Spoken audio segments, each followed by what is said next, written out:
अंदाज नया, माध्यम नया, पॉलिटिक्स वाला, आओ राजनीति करें। नमस्कार, मेरे साथ सोनम वांगचुक जी हैं, जिनका थोड़ी देर पहले मैंने सम्मान किया था इस एसएमएस गमछे से। तो देखिए, हरियाणा वाला व्यक्ति असम के गमछे से लेह लद्दाख से आए हुए हमारे साथी और देश के हीरो का सम्मान कर रहे हैं। सम्मान करने की विशेष वजह ये है कि आप सब साथी लोग लेह से पैदल चल के दिल्ली तक आए हैं अपने मुद्दे को लेकर, लेह से पैदल चल के। और इसके बीच में आप 75 इयर्स के हैं, हमारे साथ लामा जी भी आए हैं, महिलाएं भी आई हैं, युवा लोग भी आए हैं, आप भी 70 पार से आए हैं, जो तुर्तुक जो कि आखिरी सीमा पर है पाकिस्तान के कोने तक। जी जी, तो तमाम साथी आए, भूतपूर्व सैनिक हैं आप।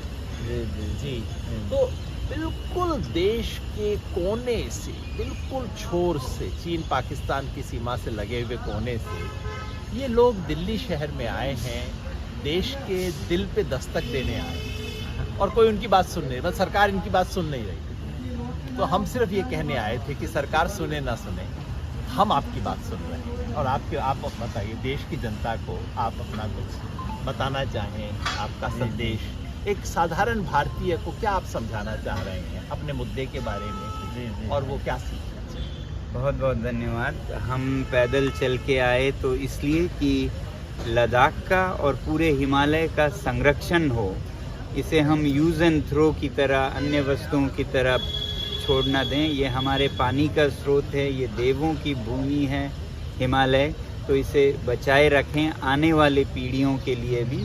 और उसके लिए जो भी प्रावधान है संविधान में, उन सब का प्रयोग किया जाए। जो नहीं है नए बनाए जाए बाकी हिमालय के लिए। मगर लद्दाख के केस में 6वां शेड्यूल जो संविधान का है वो संरक्षण करता है ऐसे जनजातियों का, उनकी पर्यावरण का, उनकी ज़मीन का, उनके संस्कृति का, जो कि जनजातीय समुदायों से है। अब लद्दाख में 97% जनजाति है, तो ये 6वां शेड्यूल इसी के लिए बना है। और इसका हमें वचन भी दिया गया था सरकार की तरफ से 2019 और 20 के चुनावों में, तो हम वही वचन याद दिलाने आए हैं। तो मैं देश के लोगों से ये कहूँगा कि ये मत सोचिए कि ये सिर्फ ये सिर्फ ये बीजेपी लद्दाख ने आपको वचन दिया था, ये उनके चुनावी घोषणा पत्र का हिस्सा था।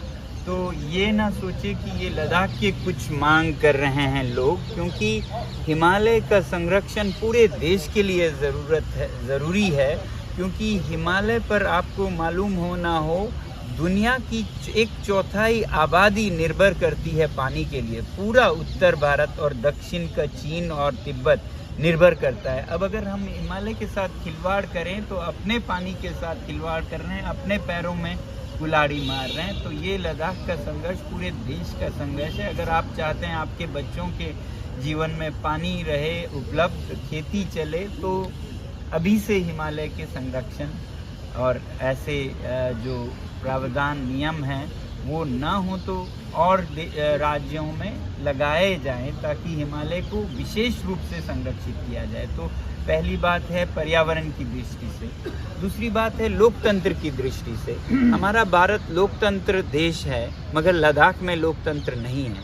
वहाँ पर एक उपराज्यपाल अपनी मर्जी से चलाते हैं। तो हम इतना कह रहे हैं, कोई चांद सितारे नहीं मांग रहे हैं, कि वहाँ भी असेंबली हो, चुने हुए प्रतिनिधि वहाँ का ख्याल रखें। जब चुने हुए प्रतिनिधि रखें तो उनकी तो लोगों की लगानी है, स्थानीय लोगों की अगले पीढ़ियों में लगानी है, तो वो उसे अच्छा प्रबंधन करेंगे। जब कोई 3 साल के लिए पैराशूट से आए तो उनको तो सीखने में 2 साल लगेंगे और जाने में 1 साल, तो वो गलतियां करेंगे और फिर दोबारा ये चक्र चलता रहेगा। तो लोकतंत्र की लड़ाई है लद्दाख के साथ। पूरे भारत को लोकतंत्र कहने के लिए सीमा तक लोकतंत्र पहुंचनी चाहिए। फिर तीसरी है सत्य की लड़ाई, संघर्ष, लड़ाई भी नहीं कहूँगा, संघर्ष है पर्यावरण की, लोकतंत्र की और सत्य की।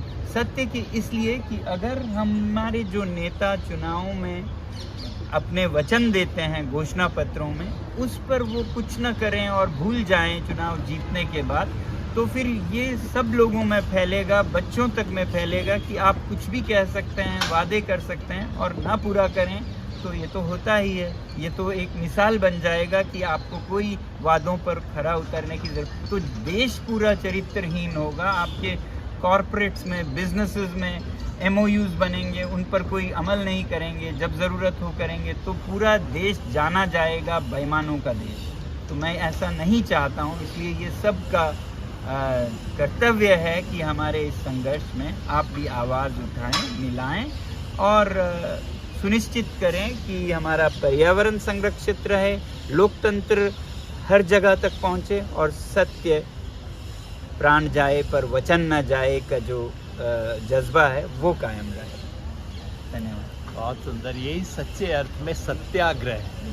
सत्याग्रह गांधी इसी को बोलते थे। मैं राम मनोहर लोहिया को पढ़ता रहा हूँ। राम मनोहर लोहिया ने एक ज़माने में लिखा था, लेट 50s में लिखा था, एक हिमालयन पॉलिसी, और उन्होंने तब कहा था कि पूरे हिमालय के लिए हमें एक नीति बनानी चाहिए, अलग अलग राज्यों के लिए नहीं, अलग अलग ये पॉलिटिक्स वो नहीं, पूरे हिमालय क्या सोचना चाहिए। और मैं आपको भेंट करूँगा, वो किताब ढूंढ के लाता हूँ कहीं पे, हिमालय के बारे में उन्होंने लिखा था, और वही ध्वनि आपकी बात में आ रही है। एक आखिरी बस छोटी सी, एक साधारण जो व्यक्ति यहाँ बैठा हुआ, समझिए दिल्ली में है, मुंबई में है, बहुत लोग आपकी राजनीतिक मांग को समझते नहीं, लेकिन आपके प्रति व्यक्तिगत सम्मान बहुत है लोगों के मन में, और उन्हें लगता है भला व्यक्ति है, अच्छे काम करता है। आपने शिक्षा में काम किए हैं, आपने इनोवेशन किया है, आपने एक नई वैकल्पिक दृष्टि, विजन विकास का दिया है। तो जो व्यक्ति आपको व्यक्तिगत रूप से सहानुभूति रखता है, इज्जत रखता है आपकी, वो इस आंदोलन के समर्थन में क्या कर सकता है? हर कोई तो धरने पे बैठ नहीं सकता। आप एक लंबा भूख हड़ताल भी शुरू कर रहे हैं, अनशन शुरू किया है आपने ऑलरेडी। वो तो सोच के ही हम लोगों को डर लगता है, लेकिन कोई साधारण व्यक्ति किस तरह से समर्थन कर सकता है?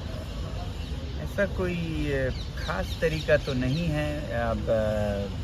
आप उपवास रख सकते हैं एक दिन का हिमालय के लिए, और वो आप जता सकते हैं जैसे सोशल मीडिया पर, और उन सब से भी ज़्यादा मैं तो यूँ कहूँगा, आप अपने परिवेश में अपने पर्यावरण का संरक्षण कीजिए, तो मेरे लिए भारत संरक्षित लगेगा जब अपने घर के इर्द गिर्द आप 100 मीटर के दायरे को संरक्षित रखें, साफ रखें, संतुलित रखें। तो अगर सब ऐसा करें तो भारत संरक्षित रहेगा, और हम इसी में खुश हैं। धन्यवाद। और क्या सुंदर विचार है। तो हम सब भारत को संरक्षित रखने के लिए अपने इर्द गिर्द को साफ रखें, और आप अगर प्रस्ताव रखें तो हम पूरे देश में एक दिन का उपवास लोग रखें आपके समर्थन में, लेकिन तारीख आप तय करेंगे। आप सोचिए, अगर ठीक लगे और तो सब लोग उस उपवास के दिन हम सिर्फ खाना कम ना खाएं, बल्कि बिजली भी कम करें, कंजम्पशन भी कम करें, क्योंकि हम लद्दाख से आते हुए हिमालय की बर्बादी देखते आए। लद्दाख के पठार पर सोलर बिजली के लिए सैकड़ों किलोमीटर स्क्वायर जा रहे हैं, उसके साथ हमारे चरवाहों को भी हटाया जाएगा। ये एक सभ्यता ख़त्म हो जाएगी। और लाहौल में, हिमाचल प्रदेश में नदियां डूब रही हैं, गांव के गांव डूब रहे हैं। पूछते हैं किसके लिए? बिजली के लिए। बिजली किसके लिए? बिजली दिल्ली, चंडीगढ़, लखनऊ के लिए, क्योंकि इतनी बिजली वहाँ तो चाहिए नहीं। और यहाँ आके देखते हैं कि लोग तो बिजली के गुलछर्रे उड़ा रहे हैं, मतलब AC एक चाहिए 4 लगा रखे हैं, और वो भी इतना कि 40 डिग्री में आप में ये बर्बरता है कि 20 डिग्री करके रज़ाई में सोए हुए हैं। आप 16 डिग्री करके कंबल लेके सोते हैं। मैं सोचता हूँ क्या कर रहे हो भैया। बिल्कुल अज्ञानता में ही कर रहे हैं शायद। मैं बताना चाहता हूँ कि आपकी अज्ञानता को आप खत्म करें, क्योंकि ये AC में से जो टपकता है वो उन पशु पक्षियों का खून है, उन जनजातीय लोगों का खून है। ये जो पावर आप ज़ाया करते हैं, आप नीड के लिए काफ़ी है, ग्रीड के लिए नहीं है, जैसा गांधी जी ने कहा। तो मैं यहाँ देख रहा हूँ पिछले कई दिनों से कि आप 10% में भी खुशी से रह सकते हैं अगर आप पंखा चलाएं और AC को 30 पे रखें। तो 10% में आप निभा सकते हैं, तो 90% हिमालय बच जाएगा ना। सरकार को दोष भी नहीं दूंगा मैं। सरकार आप लोगों को खुश करने के लिए हिमालय में चले आते हैं, नदियों को बांध देते हैं, पहाड़ों को काट देते हैं आपके लिए लेने के लिए। आप ही अगर डिमांड साइड पे कम करेंगे तो सप्लाई की ज़रूरत नहीं होगी, तो हिमालय बच जाएगा। तो यही मैं ही कहूँगा कि उपवास, आप उपभोग का भी उपवास करें जिसमें बिजली का हो। खाना जब बच्चे खाएं तो आधा ना फेंकें, क्योंकि विश्व में सबसे ज़्यादा प्रदूषण खाने पर भी होता है, और वो खाना प्रदूषण के बाद हम आधा फेंक देते हैं। तो क्या समझदारी है हमारी शिक्षित लोगों में, ये मैं सोच के हैरान रहता हूँ। उससे तो अच्छा अशिक्षित जो जनजातीय लोग होते हैं वो बहुत ही थोड़े में निभाते हैं, थोड़े में संतुष्ट रहते हैं, उनसे सीखने की ज़रूरत है। तो आप विनम्र होकर जनजातीय लोगों से बहुत कुछ सीखें, और अगर उपवास रखें तो इस तरह का उपवास। बहुत सी तो आपकी बात आपने सुनी, मुझे उसमें जोड़ने को कुछ भी नहीं है। बस इस आवाज़ से हम सब लोग जुड़ें, इसी आग्रह के साथ लेह से आए हुए हमारे तमाम साथियों को दोबारा प्रणाम करते हुए, और सच्ची राष्ट्रीय एकता यही है, किसी के दुख दर्द में जुड़ना सच्ची एकता है, बाकी सब तो ड्रामा है। धन्यवाद।